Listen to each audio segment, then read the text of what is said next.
चंदगड इथं बहुजन क्रांती सामाजिक संघटनेची महत्त्वपूर्ण बैठक उत्साहात संपन्न. सामाजिक एकजूट आणि परिवर्तनासाठी संघटितपणे कार्य करण्याचे प्राध्यापक डॉक्टर गुंडूराव कांबळे यांचं आवाहन. जिल्ह्यात प्रथम क्रमांक पटकावणाऱ्या झांबरे गावचे सरपंच विष्णू गावडे यांचा संघटनेतर्फे गौरव. चंदगड इथं बहुजन क्रांती सामाजिक संघटनेची महत्त्वपूर्ण बैठक उत्साहपूर्ण वातावरणात पार पडली. बैठकीच्या अध्यक्षस्थानी ज्येष्ठ शाहीर मधुकर कांबळे होते. यावेळी संघटनेचे संस्थापक अध्यक्ष प्राध्यापक डॉक्टर गुंडूराव कांबळे प्रमुख उपस्थित होते.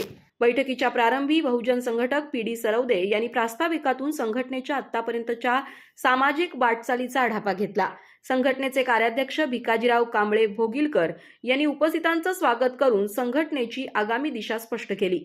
यावेळी मार्गदर्शन करताना प्राध्यापक डॉक्टर गुंडूराव कांबळे यांनी संघटनेच्या स्थापनेपासूनच्या कार्याचा आढावा घेत सामाजिक परिवर्तनासाठी संघटितपणे कार्य करण्याचं आवाहन केलं. शिक्षण, सामाजिक न्याय आणि प्रबोधनाच्या माध्यमातून बहुजन समाज अधिक सक्षम करण्यासाठी प्रत्येक कार्यकर्त्यानं जबाबदारीनं काम करावं असं त्यांनी सांगितलं.